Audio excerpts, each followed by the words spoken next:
Welcome back to a brand new episode of Ask Someone Else with myself, Property by Kazi. Each and every week we speak to some industry experts about their experience in property, be that an architect, an accountant, a solicitor, a developer, you name it, we spoke to them. And this week, just like every other, we're going to have somebody else on.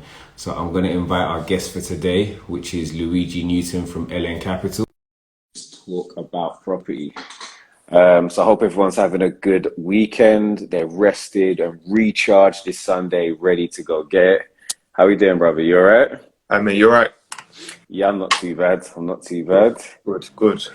Pleasure to have you on. So just introducing what we do today. So obviously we always just talk to somebody in the property space, talk to them about their experience, just property in general, have a little Q&A and see what, see what your experience has been like. Today's slightly different in that we've tried, rather than have the Q&A, we've got the badges on because we do obviously give up our time on these weekends. So if you are enjoying it, you can buy a badge, which kind of donates to the channel itself. We'll see how that works today. If you want to check this out later, it will be on the YouTube or the Amazon podcast or Spotify or Apple Podcasts as well. So whichever your favorite DSP is, you can check this out. But whilst people go and do that, Luigi, do you want to introduce yourself? Tell the people a little bit about yourself. Yeah, sure thing. But Kazi, thank you for having me on, mate. I'm a big fan. I love the lives and your YouTube Appreciate as well. You, brother. I just made a video and I shouted out your YouTube in the video because I think the YouTube content, what you're pushing out, is 10/10. So thank you, my brother. Yeah. Much appreciated. No And it's only going to get better. Literally, the YouTube, I'm sitting on like a hard drive of like 20 odd videos where it's just time because it's a crazy balance to try and actually balance being a property investor / developer / landlord and also try and create content. So I appreciate, I appreciate your kind words. That's it. But my name's Luigi Newton, 26 years old, property developer from Nottingham. My portfolio is in Nottingham. I like to be 100% transparent and real.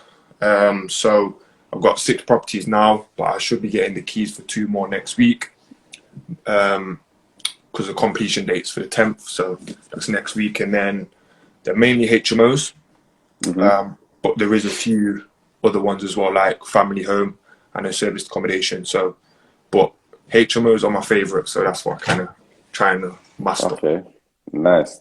And so you're 26 now. Yeah. So you've amassed, a good portfolio by that age, which is amazing. So congrats, 100% on that. What made you actually first want to get into property? Because that's one of the questions that obviously I always get asked. Like, how did you get in? Like, what made you start? So I'd want to know from you, what made you first actually want to get into property?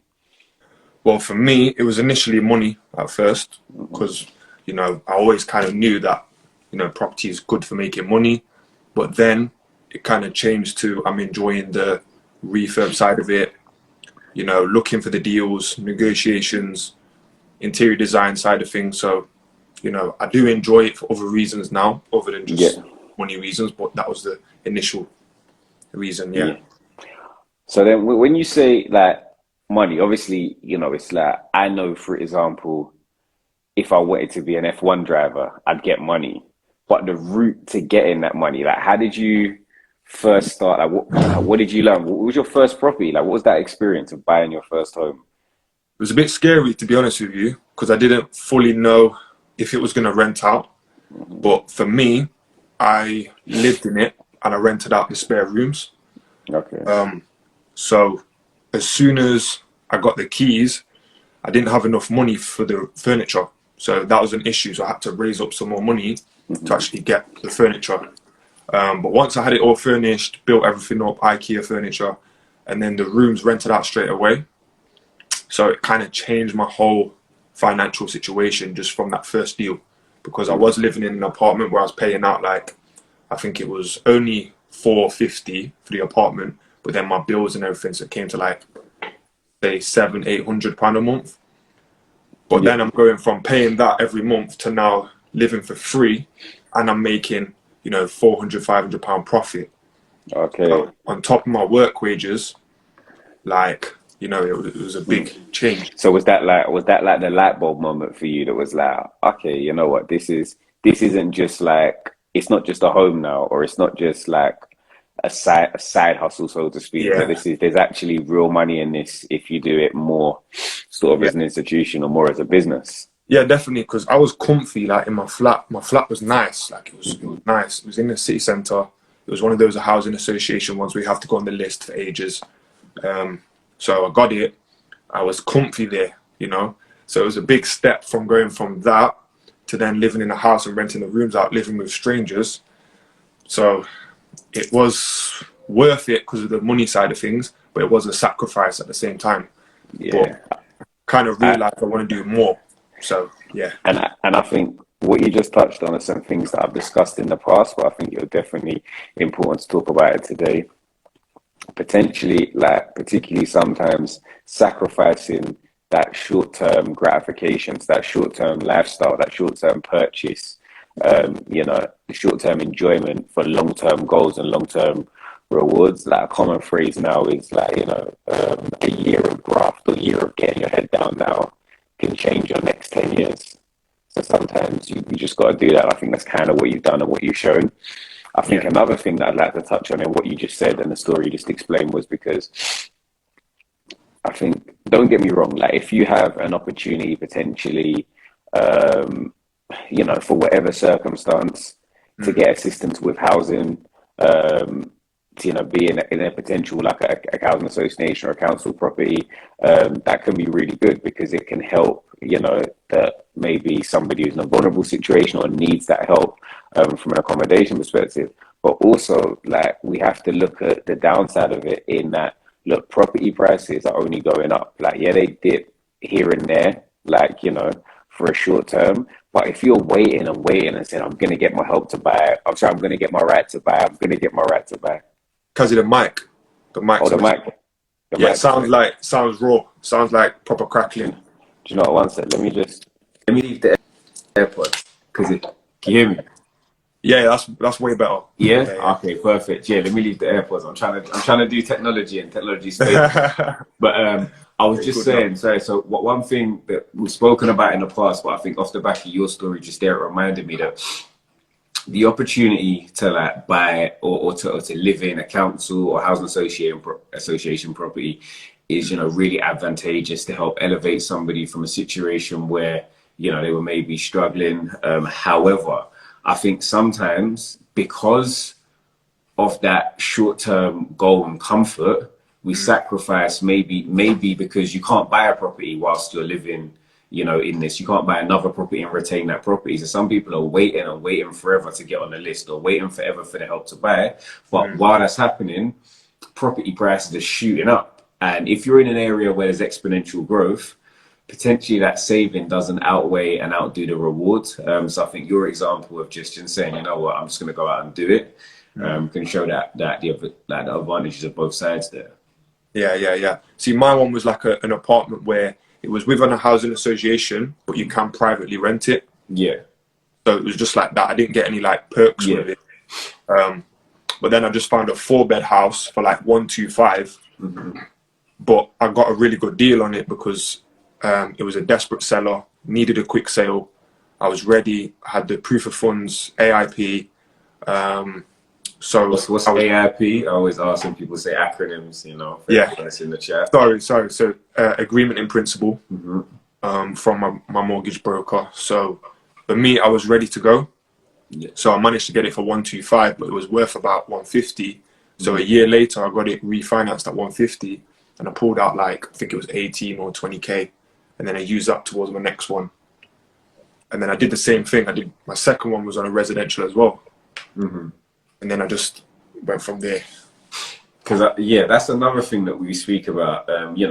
Property investment and property development can be slightly different, but they can be a means to an end. So, Mm, like when you're investing in property, it can be your residential home.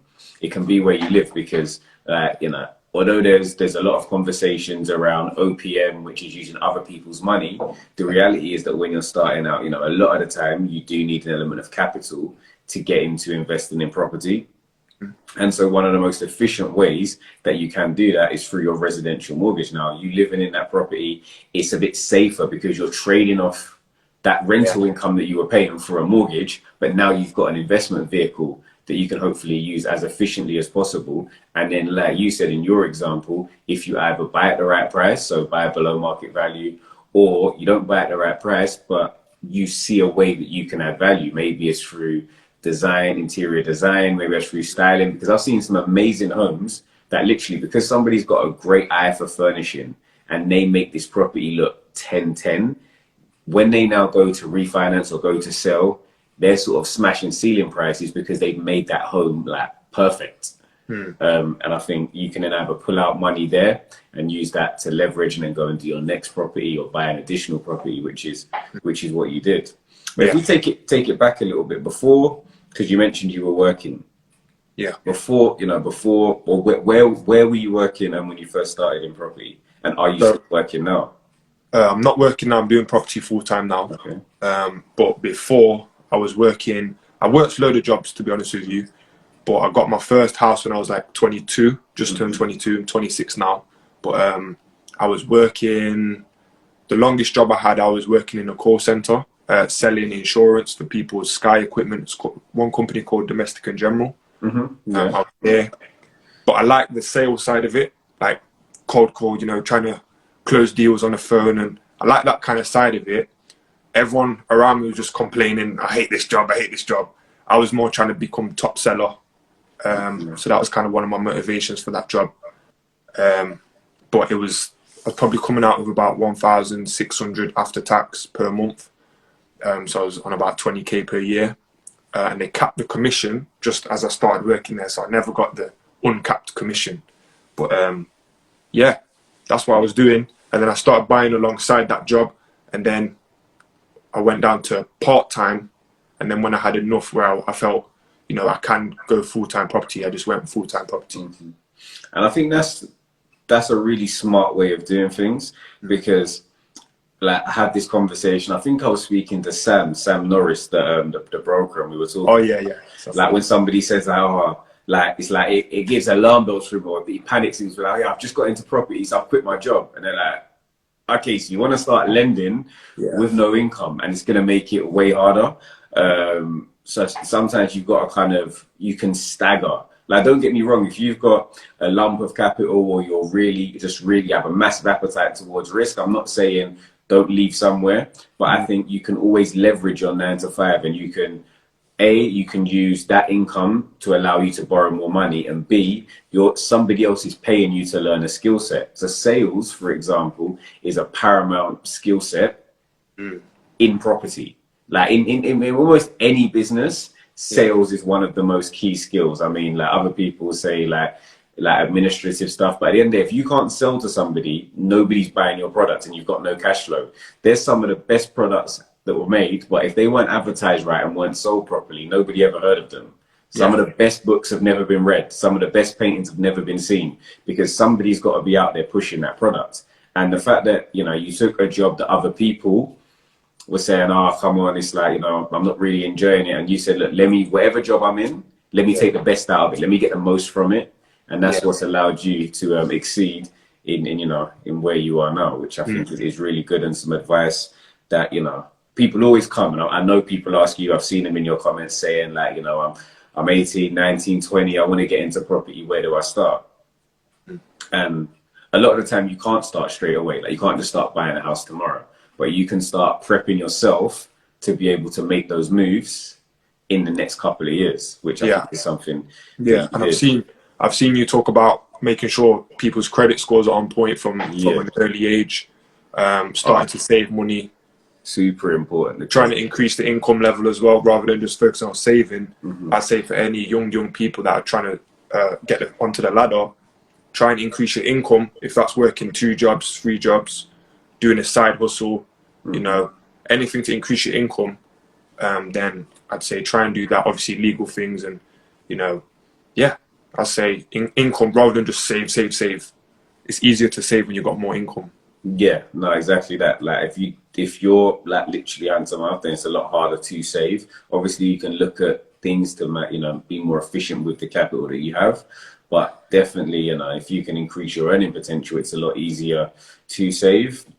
Yeah, I remember even after I was in development, I got into rent to rent, and obviously starting a new business. I was doing sort of 80, 90 hours a week for like a year straight because, it's just you sometimes they say like, work smart and not hard, but when working smart fails, you just got to go back to working hard.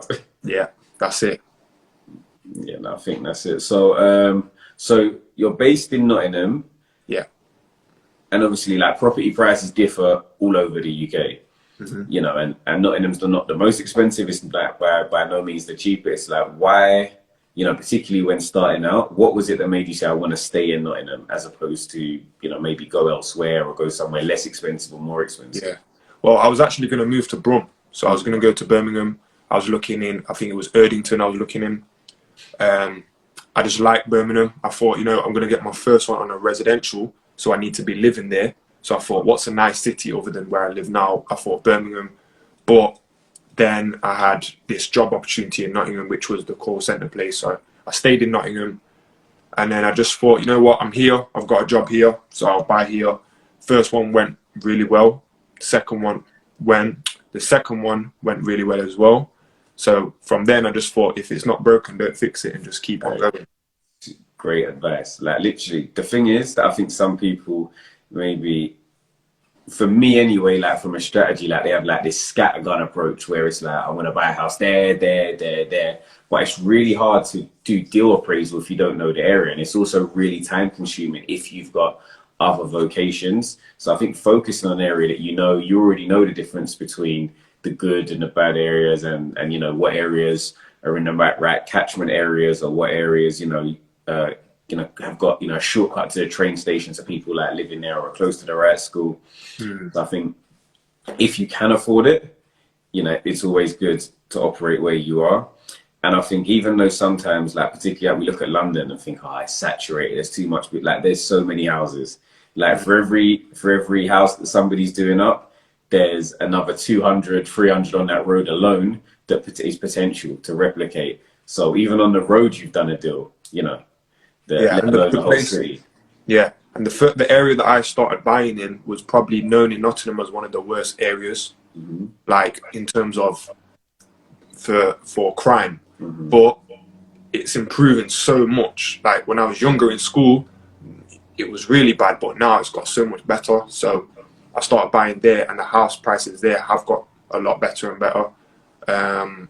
The same one I just told you about now, I had it revalued again for 158. So I bought it 4 years ago for 125. I did no refurb because I had no money to do the refurb, and now it got valued at 158 from the bank. So yeah, capital appreciation example. Yeah, that's good. And I mean, look, the numbers that we're talking about, like when you think like what you've just spoken about is an average UK salary, and the difference between those two prices. So that is a potential whole job of an investment that, it's not completely passive, and we're going to get onto your experience of being a landlord, but it's a whole salary, and not is it just it's a whole additional salary to what you're potentially already paying yourself or earning elsewhere. And the time it would take you through a 9 to 5 potentially, or to save that money, could be that 5 years of work as opposed to just 5 years of maybe 1 or 2 calls, the odd viewing in a month. So in terms of efficiency, it's really, really good. Now Nottingham's nice. I went there for like the first time recently, and I said, I know this area is up and coming, because I was in Leicester, and I was driving from Leicester to Nottingham, and like in the space of like 15 minutes, I saw a Rolls Royce, a Ferrari, a Bentley. I said, these guys are getting money up here. Yeah, that's it. It's a nice city. Obviously, I'm born here. I'm from Nottingham. I spent my whole life here, and I love holidays and travel, but I always, it's my home, so I've got to give thanks for being from Nottingham. No, I think I respect that. It sounds like me from London. Like I travel all over the world, but you're London born and bred. You know where, you just know what it is. You're just comfortable. That's where you're most comfortable. So the other thing I wanted to touch on is social media. Like, how has social media impacted your journey? Has it been positive, negative? Because I know I spoke to Ron from Brighter Investments, and he was saying, like, obviously, like, he knew you, and that you were saying, like, you were one of his inspirations to start doing more stuff on social media. Oh, that's cool. Yeah, Yeah. that's cool. So Yeah. how have you found the experience? Honestly, it's been massive. It's been massive for the business, for opening up doors. To be honest with you, that's been the main thing. It's opened a lot of doors for me. And you know, when I started, I was very shy. I don't really like putting myself out there, believe it or not. Like even coming on this live now, I was a bit shy. Like, oh, you know, what if I mess up, etc. But I'm getting better at it. And I think when I started, I was very shy. I didn't want to do it, but I thought to myself, I need to do it. I had that urgency of, I want to work with investors. I want to work with partners, because I had no funds to do it all on my own. Yeah. So I had to put myself out there and showcase what I was doing. It wasn't anything overly impressive. I was just doing a normal refurb project on a property. And I just recorded the whole thing. I've like vlogged it on YouTube. If you go back on my YouTube, you go on my earliest videos, you'll see I was just literally showcasing what I was doing. And then I think that voice people connected with, because I wasn't like saying it's so easy, property investing, no money down, no money down. I wasn't saying anything like that. I was just saying, look, this is what I'm doing. Like, comment, and subscribe, and stay tuned for some more. Yeah, and I think that's it. Look, I think everyone looks at social media kind of through like a tinted lens, in that, like, oh, like everything looks rosy, you know, that everything looks great on social media. But I think it is hard. Like, I'm just like you. Like, I'm naturally quite introverted. Like, people see me on here and think, oh, he just chats rubbish. Like, he's just happy to just be out here chatting all the time. But I think it's only because like property is what I like, and I'm comfortable to talk about what I like. If it was something else, like, you know what I mean, I'll just find a corner of a room and relax. I'm not like that. So I appreciate it. So I appreciate you coming on and carried yourself really well, represented your brand and your business well. I think as an advice point, you know, one thing is that you coming out of your comfort zone is where some of the successes happened. And they say, like, you know, no great things happen in the comfort zone. You have to go and make yourself uncomfortable to make change, to make an impact, to move forward and progress. And you've done that. And I think also, like, your Instagram, your YouTube, etc., like, it replicates what you want your business to be, in terms of for it to be transparent, for it to like, you know, be like, have a lot of integrity, for people to be able to see what you do. And for those that are thinking, like, you know, how do I, because they hear OPM, other people's money, OPM all the time, you know, how you actually achieve that is by building a personal brand, which you've done, and make yourself investable and show people effectively, look, this is my track record, this is what I've done. I might not be, you know, might not be the biggest, might not be X, Y, Z, but, you know, it builds like accountability and builds confidence in you to say that you're going to deliver something successful. And I feel like in terms of how I want to be known, I personally want to be known as one of the most realist property guys on YouTube and social media. That's one of my goals. So I'm always keeping that in my mind when I'm doing all my content. Yeah, no, that makes sense. And I think you have to be consistent in whatever it is that you're doing. And yes, I think, keep at that. For other people that are thinking, how do I start to build my personal brand? Just show people what you're doing. And even if you haven't necessarily started yet, like, I know property pages that have built, you know, following and engage with investors and developers just off the back of like their own research. Like, so if there's new legislation comes out, they're discussing it in the comment section, they're posting about it. And you can do that as well, even if you're not maybe, you know, started on your journey yet. So all right, shout out Abby for buying the first badge. Abby, that's amazing. We've got another badge as well from Shambles. That's really nice of you guys to support the channel. So Hate Sure has said, you guys got any main tips that help you gain more confidence in front of investors? Confidence in front of investors. Me personally, I would say that the more deals that you do, you're learning more every time, so your confidence will naturally build that way. But I'd also say building a relationship with them, you're going to be more confident around them. So like, you know, if you've just met a person, your confidence should still be on a good level. However, once you get to know them more, you're more comfortable, you can be more open and things like that. So it will naturally build. And I think it's a relationship-based game. So try and build strong relationships with people. I still like to meet in person if I can. Say if I'm working with a new joint venture partner, I do try and meet in person if it's possible, or jump on a Zoom and just really, you know, talk and try and make friends and see if there's someone you'd want to work with, because it's a big commitment if you're doing a joint venture. Even if you're just doing the fixed return, when you're working with an investor like that, it's still a big commitment. So you want to know the person that you're working with. Yeah, no, that makes sense.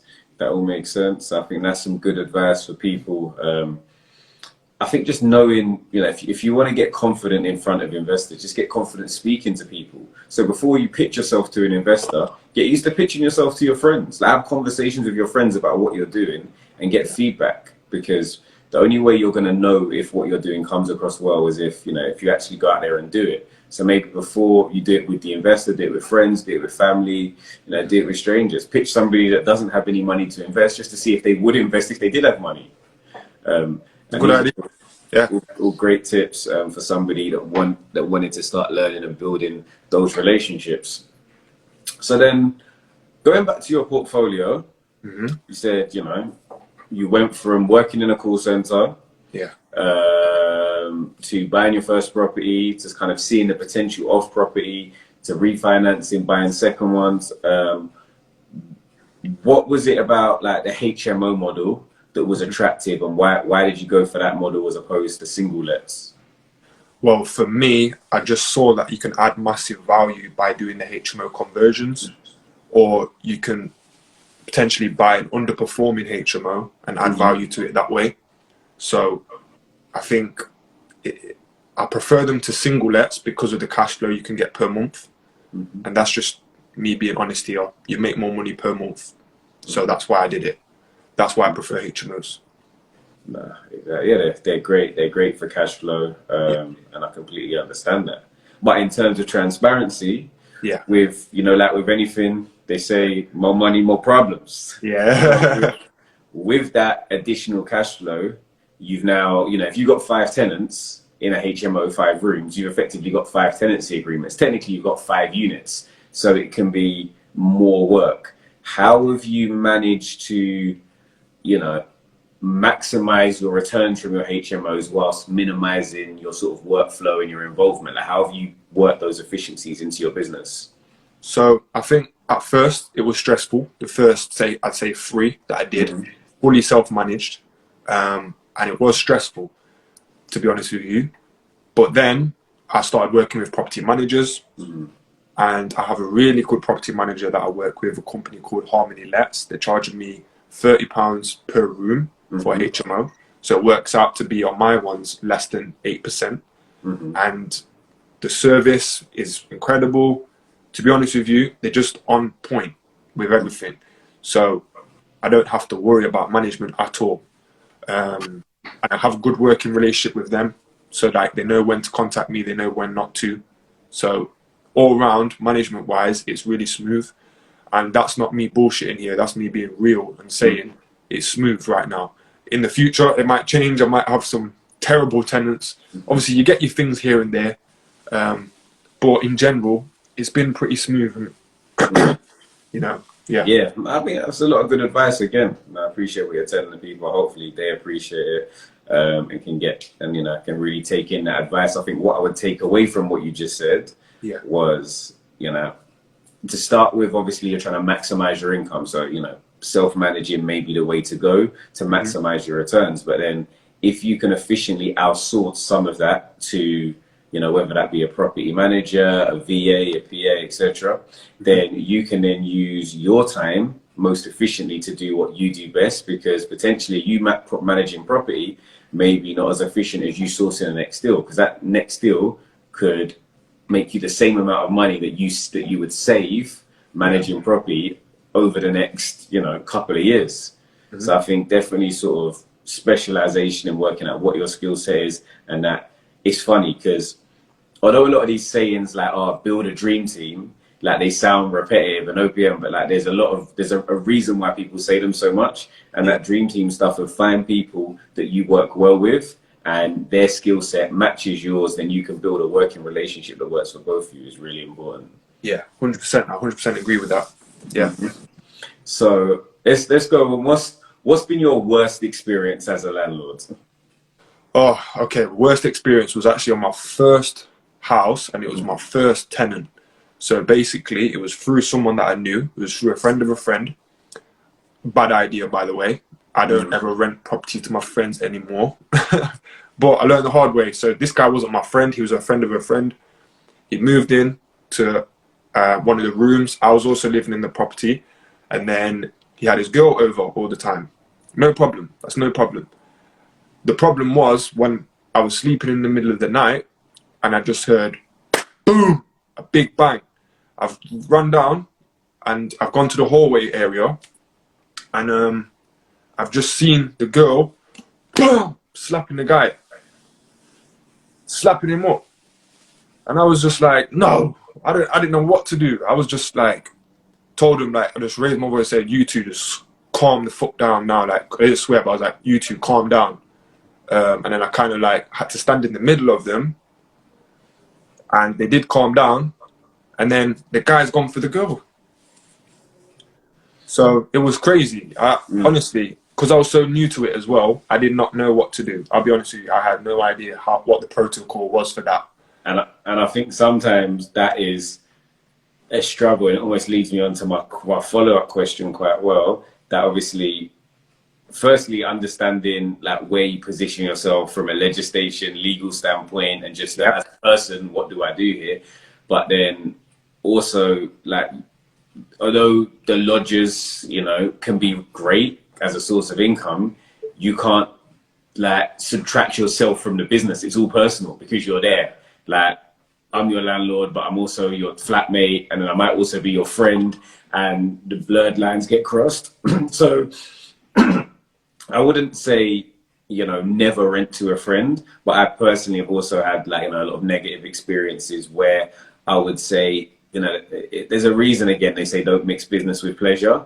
And even if you are going to rent to a friend, like, keep it just as formal, because there's no reason not to have everything the same way you would have it with any other tenant if there's not going to be any issue. Yeah, you shouldn't just assume there's not going to be an issue because somebody was a friend or a personal recommendation. Yeah. You have to be careful, definitely. If you're doing the lodger thing, be careful who you rent to. So yeah, I've got some other stories as well, but like, it's just, I'd say with the lodger thing, just be careful, like with your friends or anyone you know. Make sure they understand it's a business that you're running and you're a professional. So yeah, that's it. And then another thing I thought of, you know, with you sort of 22, 23 being a landlord, like, did you have any issues that were related directly to your age? Like, have you had any issues with that, or any problems along in regards to that? I've not had any problems from it, to be honest with you, but I don't know. I think I used to have kind of a longer beard, so I looked a bit older. Okay. So, you know, because I know some people, myself included, like, you know, when we're doing viewings, and then people are saying, "Oh, but who's the landlord?" I'm like, "Oh, it's me," and they're almost like not believing you to the point where they're like, "Well, can I see a copy of the title deed?" Yeah, I've had that. I've had that one time actually. Yeah, okay. I've had it one time, but apart from that, everything's alright. Yeah, which is fine, you know. And I guess, you know, you take it as a compliment that somebody can't believe you're doing that well at that age. Yeah. But you know, I think and what about from the agents, or when you're looking to buy a property? Do you think you've always been taken seriously? Because, you know, there's a misconception that a property investor / developer is maybe a white middle-aged man. So have you had any issues in that regards that maybe you think some of your offers haven't been, you know, as Yeah, as solid. Yeah, I don't know. I think it's hard for me to tell because sometimes when you put an offer in, you don't really hear back and you don't know what's kind of gone on. But I think now, when they see you're seriously buying, they take you a lot more serious and they'll definitely try and get your offer to be the one that gets accepted because they know that you will come through with and buy it. But I can't really think, to be honest with you, because my mind's going a little bit blank on that one. Yeah. It is, and I guess, like you said, sometimes you wouldn't know, but it's Yeah. just finding that balance of, okay, how do I make sure? Because I do sometimes, like, when I would go to a property and, like, you just get the feeling that somebody's just kind of thinking, oh, like, Yeah. this guy's just here to have a look around. Like, he's not, but again, like, reputation speaks. Somebody can think that until you send them your proof of funds and your mortgage in principle and your track record, and you've bought something from them and you've sold something from them, and then all of that, it's your track record speaks for itself. Yeah. So then, in terms of like the future, like for LN Capital, for Luigi, what does the future hold? Like where do you want to pivot into? What are your plans for the next couple of years and sort of long-term goals? So honestly, right now, I don't really want to change what I'm doing. I want to just keep on growing. I want to keep doing what I'm doing, keep on growing my own portfolio, and keep on growing my joint venture portfolio. So I want to basically attain more HMOs. I want to do a little bit bigger HMOs. And once I've reached a certain cash flow goal that I've got, I'm going to reevaluate and then see if I want to step up and do something larger. But right now, 6 to 8 bed HMOs in Nottingham. If anyone's got any leads, let me know. Always plug yourself. Yeah, like anyone that knows anyone that's selling the HMO or has any landlords that they know that want to sell, let me know. And yeah, I'm just trying to aggressively buy with myself and my partners. Right now, it's just finding the deals. It's a little bit harder. However, we keep looking, and I like direct to landlord and stuff like that. But in terms of long term, just a massive portfolio for myself and my partners, and then keep doing the YouTube as well. I want to try and help a lot more people. I've been getting some good feedback on YouTube, so I'm going to keep going with that. But try and make it better, like make all the content 10 times better. Yeah, that's it. And also with, when the property business is better, one supports the other, because the more money you're making in property, the more you can say, okay, I can put a bit more into YouTube, whether it's that's production or editing or, just your own time as well, because you've got to value that. And I think people do, and they already do appreciate it. I know, like myself, I appreciate all the people that put out content, because I'm always like, when I've got a second, I'm in the car, I'm driving, I'm just like throwing on a podcast or, somebody's YouTube and just seeing what's going on, because there's so much that we can all learn from each other. Like, I've kind of almost built up an accidental portfolio and then sort of bought a few things and ended up a property portfolio.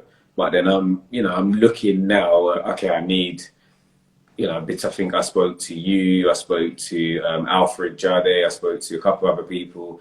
I was like, I wouldn't mind some of these HMOs. They say, these HMOs in the Midlands sound all right.